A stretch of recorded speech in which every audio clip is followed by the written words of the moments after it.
Il existe des maisons qui grincent, qui claquent, qui cherchent à effrayer. Et puis il y a celles qui ne font rien. Celles qui se contentent de rester là, immobiles, pleines, saturées de quelque chose qu'on ne voit pas mais que l'on sent immédiatement. Le 4 août 1892, dans une maison ordinaire du Massachusetts, 2 personnes sont assassinées à coups de hache, en plein jour, sans cri, sans témoin, sans aveu. La maison, elle, n'a jamais été détruite. Elle est toujours là. Et depuis plus d'un siècle, elle porte une question que personne n'a jamais réussi à faire taire. Est-ce Lizzie Borden qui a tué son père et sa belle-mère? Ou est-ce que cette maison a simplement gardé le souvenir de ce qu'elle a vu?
Le 4 août 1892 s'ouvre sur une chaleur lourde, poisseuse, presque anormale pour Fall River. Dès le matin, l'air est immobile. À l'intérieur de la maison, cette chaleur se concentre, s'épaissit, colle au mur et au corps.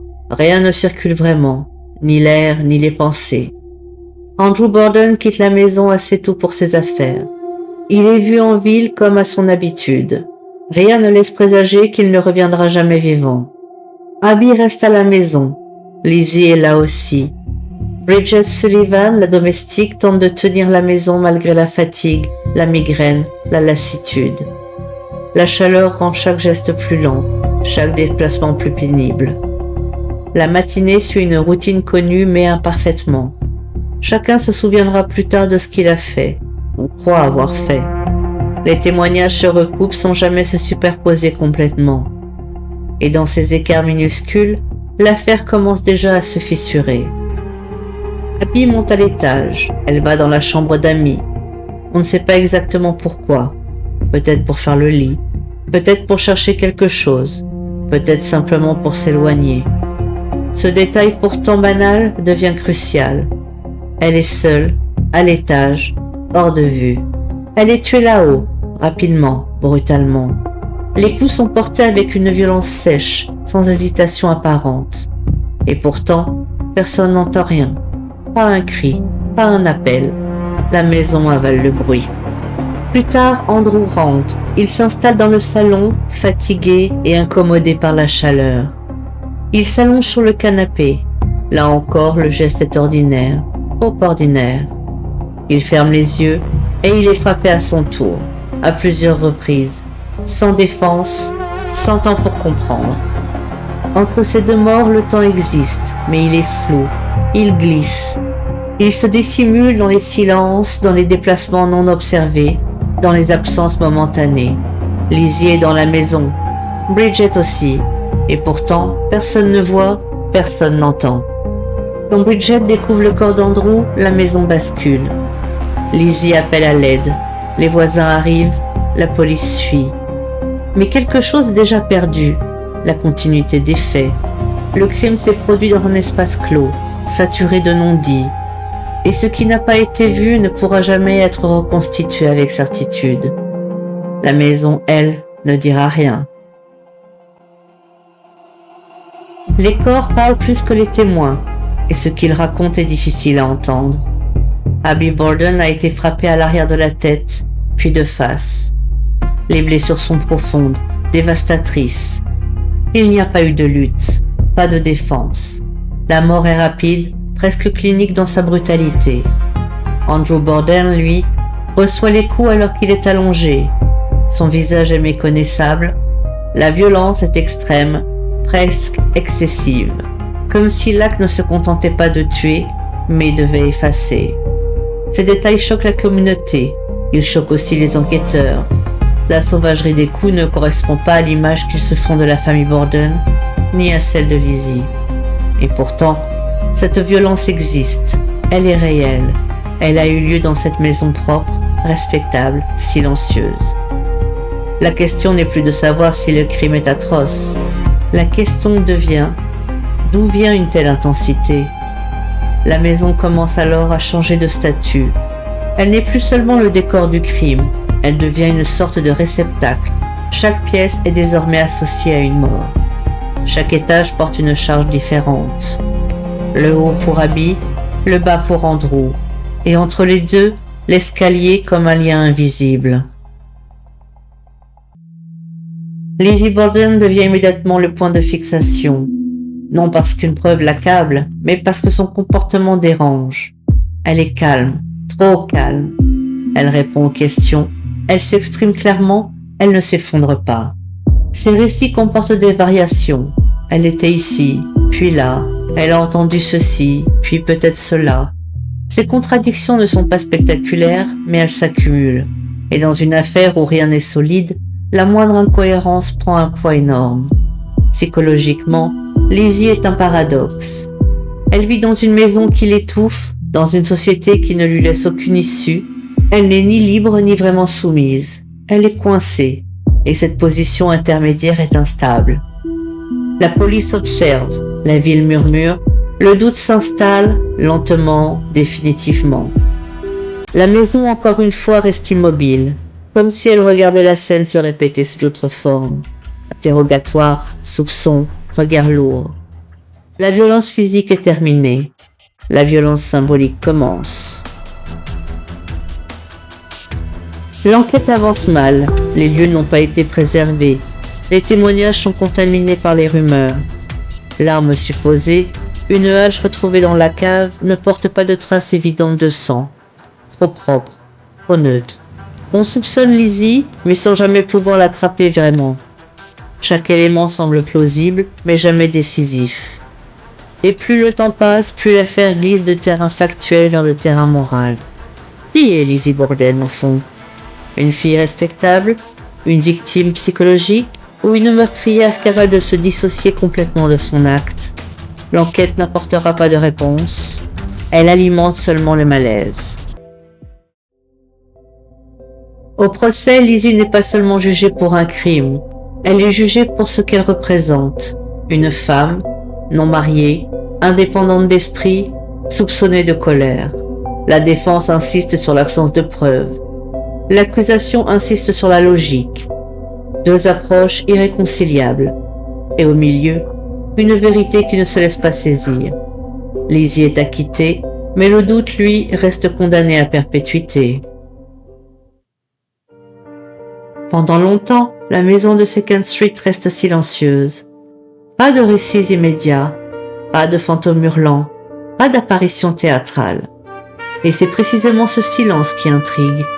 Comme si la maison avait besoin de temps, comme si elle devait d'abord digérer ce qui s'était passé.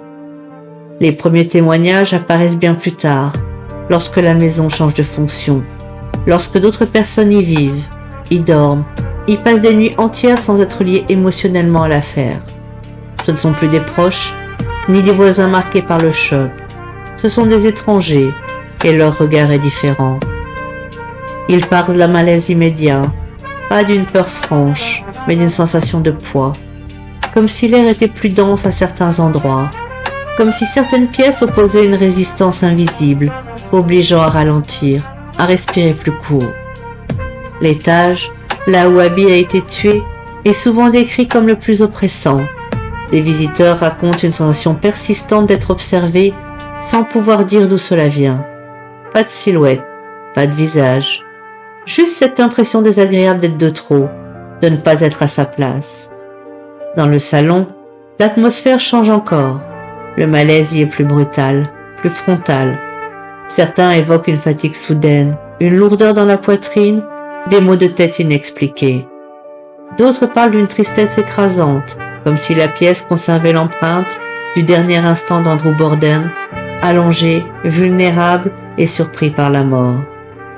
Les phénomènes rapportés restent discrets, des pas entendus alors que personne ne marche, des portes trouvées ouvertes ou fermées différemment, des objets déplacés légèrement, jamais de façon spectaculaire, mais leur répétition trouble. Ce ne sont pas des événements isolés, ce sont des habitudes. La maison semble fonctionner selon une mémoire interne. Elle rejoue, lentement, toujours aux mêmes endroits les mêmes sensations. Comme si le crime avait laissé une empreinte énergétique, un déséquilibre qui ne s'est jamais résorbé.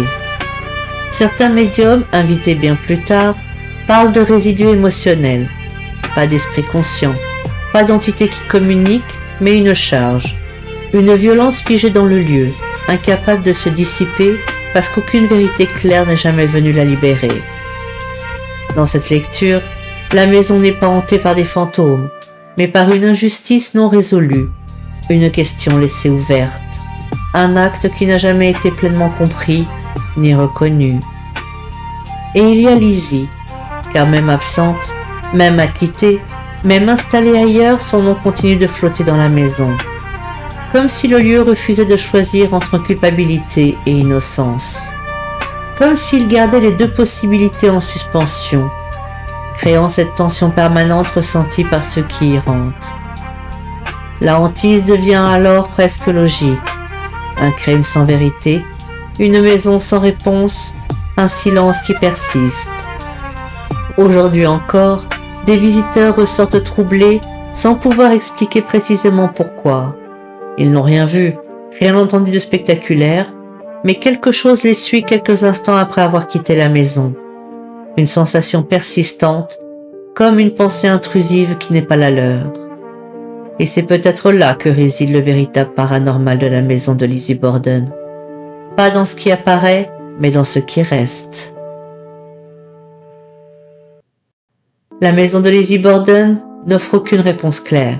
Elle ne tranche rien. Elle conserve. Et peut-être que c'est cela sa véritable hantise. Un lieu où la violence n'a jamais été comprise, où la vérité n'a jamais été nommée, et où le silence, une fois encore, a gagné.